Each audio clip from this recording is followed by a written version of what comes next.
Assalamualaikum warahmatullahi wabarakatuh. Selamat siang teman-teman semua. Saya Evi Sayono. Kali ini saya akan kembali melanjutkan bacaan buku saya, buku tentang perkembangan anak yang berjudul Yardstick, yang ditulis oleh Chip Wood.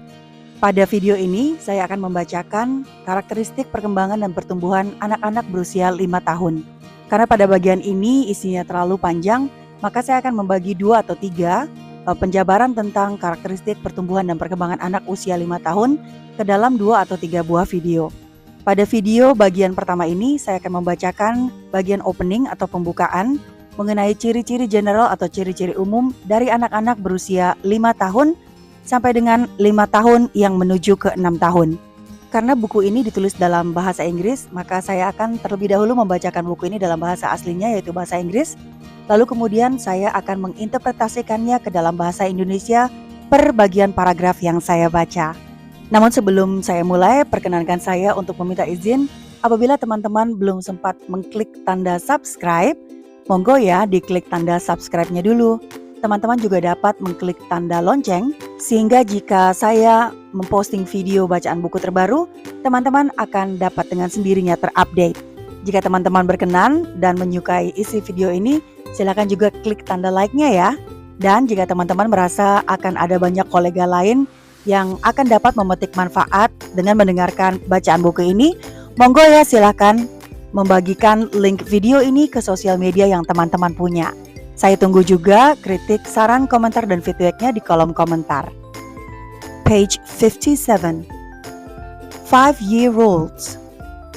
Ramona loved Miss Beanie so much she didn't want to disappoint her. Not ever. Miss Beanie was the nicest teacher in the whole world. Ramona the Pest by Beverly Cleary. Ciput mengawali deskripsi untuk anak berusia 5 tahun dengan mengutip sebuah paragraf dari buku yang berjudul Ramona the Pest atau Ramona si tukang ganggu yang ditulis oleh Beverly Cleary. Ramona sayang sekali sama Miss Beanie sampai dia tidak ingin membuat Miss Beanie kecewa. Pokoknya nggak mungkin Ramona membuat Miss Beanie kecewa. Pokoknya Miss Beanie itu adalah guru yang paling baik sedunia.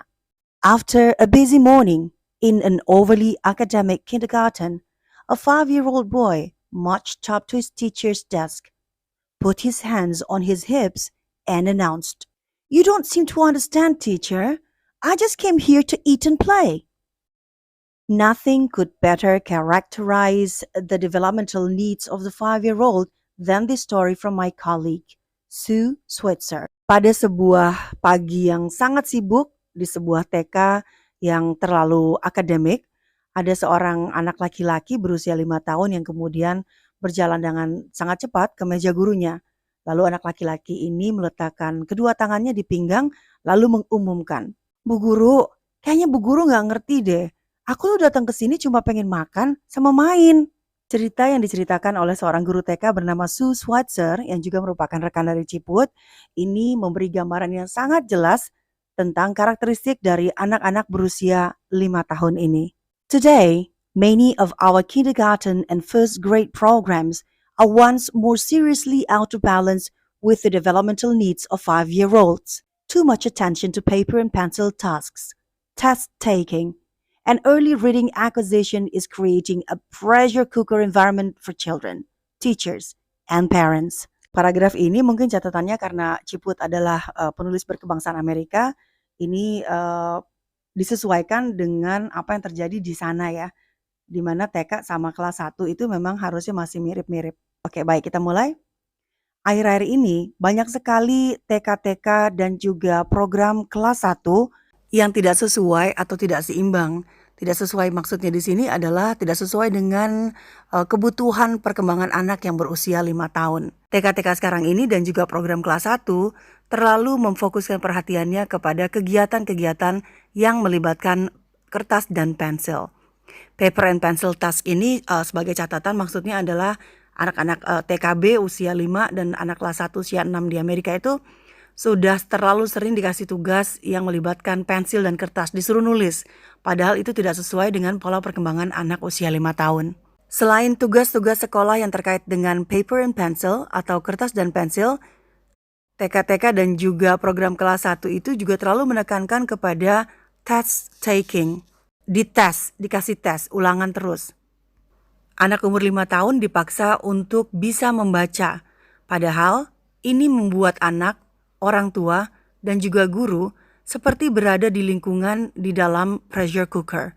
Pressure cooker itu seperti panci yang ditutup lalu menggunakan tenaga panasnya dipres sehingga makanan di dalamnya tuh jadi cepat matang gitu. Jadi terlalu panas biasanya situasinya kalau di dalam pressure cooker.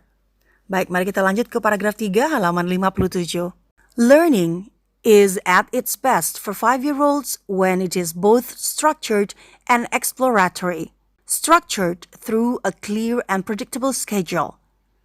Exploratory through carefully constructed interest areas where children can initiate their own activity. The best teachers observe children's learning activities and then create teacher-directed instruction to complement the children's interests and meet the learning expectation for the age. Kegiatan pembelajaran yang terbaik untuk anak berusia 5 tahun adalah apabila kegiatan pembelajaran tersebut itu terstruktur namun juga sekaligus eksploratif. Terstruktur melalui schedule atau jadwal yang jelas dan mudah diprediksi oleh anak-anak berusia 5 tahun ini. Eksploratif di sini maksudnya adalah membuat area-area atau sentra-sentra ya kalau di kita. Dan kemudian sentra-sentra ini didesain dengan sangat hati-hati oleh gurunya. Gurunya naruh benda apa aja di sentra itu dengan benda-benda terpilih yang memang dibutuhkan oleh anak usia 5 tahun ya. Di mana nantinya anak-anak berusia 5 tahun ini akan dengan mudah menginisiasi atau memulai kegiatan-kegiatan mereka yang mereka sukai di area-area atau di sentra-sentra yang mereka senangi di dalam kelas. Guru terbaik adalah guru yang mampu mengobservasi atau mengamati kegiatan-kegiatan pembelajaran yang dilakukan oleh siswa-siswa mereka. Kemudian berdasarkan hasil pengamatan ini, guru akan merancang kegiatan pembelajaran yang dapat menumbuhkan minat anak-anak dan sekaligus sesuai dengan apa yang bisa kita harapkan akan muncul pada anak berusia 5 tahun. Page 58, halaman 58. 5. Overall, is a time of great happiness. Life is good, says the 5-year-old. The primary objective in life seems to be pleasing significant adults. 5s are constantly asking, Mom, can I set the table? Can I put away the socks? At school, 5-year-olds also ask permissions. Teacher, can I use these markers? Teacher, is this how you do it? How much I can use it, teacher? Usia 5 tahun adalah usia di mana segala hal adalah merupakan kebahagiaan. Isinya adalah semua hal-hal yang membuat bahagia. Pokoknya hidup itu enak, kata anak berusia 5 tahun. Tujuan utama dari anak berusia 5 tahun itu rasanya seperti harus membuat orang dewasa tertentu yang mereka sukai itu menjadi senang akan perilaku mereka. Karenanya, anak berusia 5 tahun itu akan sering bertanya, Mama, aku boleh bantu beresin meja nggak? Mama, bolehkah saya menyingkirkan kaos kaki ini? Di sekolah, anak-anak berusia 5 tahun seringkali meminta izin pada gurunya. Bu guru, aku boleh pakai spidol ini nggak? Bu guru, ini caranya ngerjainnya begini ya? Bu guru, berapa banyak aku bisa pakai ini? Pokoknya semua hal tuh kayak dimintain izin gitu. Paragraph 2. 5-year-olds need permission from adults to make transitions, to move from task to task. 5s are literal and usually accept adult rules as absolute and unbendable. Ramona the Pest, Cleary, 1968. Ramona wouldn't budge from her seat the first day in kindergarten because her teacher, Miss Binney, had told her to sit here for the present, certain that she needed to do exactly as her teacher said, and misunderstanding Miss Binney's use of the word present. Ramona was sure if she stayed in her seat, Miss Binney would give her some sort of wonderful gift. Anak-anak berusia 5 tahun biasanya selalu membutuhkan permission atau izin dari orang-orang dewasa di sekitarnya dia agar mereka dapat bertransisi, berpindah dari satu tugas ke tugas berikutnya. Anak berusia 5 tahun biasanya sangat literal dan biasanya Menerima apa yang dikatakan oleh orang dewasa sebagai aturan-aturan yang sangat absolut. Aturan-aturan mutlak yang tidak bisa dibengkokkan kembali. Ada cerita Ramona the Pest atau Ramona si pengganggu yang ditulis oleh Beverly Cleary di tahun 1968. Ramona menolak pindah dari kursinya ketika ia pertama kali atau hari pertama masuk ke TK. Karena gurunya Ramona yang bernama Miss Beanie itu bilang ke Ramona, "Sit here for the present." Present ini artinya saat ini. Jadi maksudnya Miss Beanie itu minta Ramona untuk duduk di sini ya untuk saat ini, for the present. Maka Ramona yakin sekali bahwa ia harus menuruti dan melakukan apa yang diminta oleh Miss Beanie. Dan dia duduk di situ. Namun dia juga menyalahartikan kata yang digunakan oleh Miss Beanie. Jadi Miss Beanie bilang sit here for the present. Present itu artinya kan masa kini. Duduk di sini ya saat ini. Nah si Ramona itu literal. Ramona menyangka bahwa kata present itu artinya hadiah. Jadi Ramona nyangka kalau misalnya dia duduk di situ, maka nanti gurunya itu akan memberi dia semacam hadiah. Paragraph 3. Although many children have by now been in social settings with peers outside the home for several years, kindergarten remains a time of immense social interest. Children love to explore the world of real school together. Fantasy play, dress up, housekeeping, and play with puppets continue to be essential for growth and development. Sadly, many of these essential learning activities have been dropped from kindergarten programs. Sekarang ini banyak anak memang social settingnya atau pengaturan secara sosialnya tuh udah sering banget berada di luar rumah ya. Maksudnya kehidupan anak di rumah itu seringkali dihabiskan bersama teman-temannya dan bersama social groupnya itu di luar rumah. Tapi tetap saja TK-TK atau kindergarten ini menjadi sebuah tempat di mana anak-anak mengembangkan interest atau minat-minat sosialnya yang sangat besar. Anak-anak berusia 5 tahun di TK senang sekali mengeksplorasi dunia persekolahan yang real bersama dengan teman-temannya di sekolah. Anak berusia 5 tahun juga suka fantasy play. Permainan-permainan fantasi, pura-pura jadi makhluk apa gitu ya. Nah ini mereka senang banget. Lalu mereka juga suka bermain dress up. Dress up tuh kayak main baju-bajuan. Dimana nanti anak-anak usia 5 tahunnya pakai baju kostum polisi. Atau pakai kostum dokter misalnya. Lalu mereka pura-pura menjadi polisi atau dokter.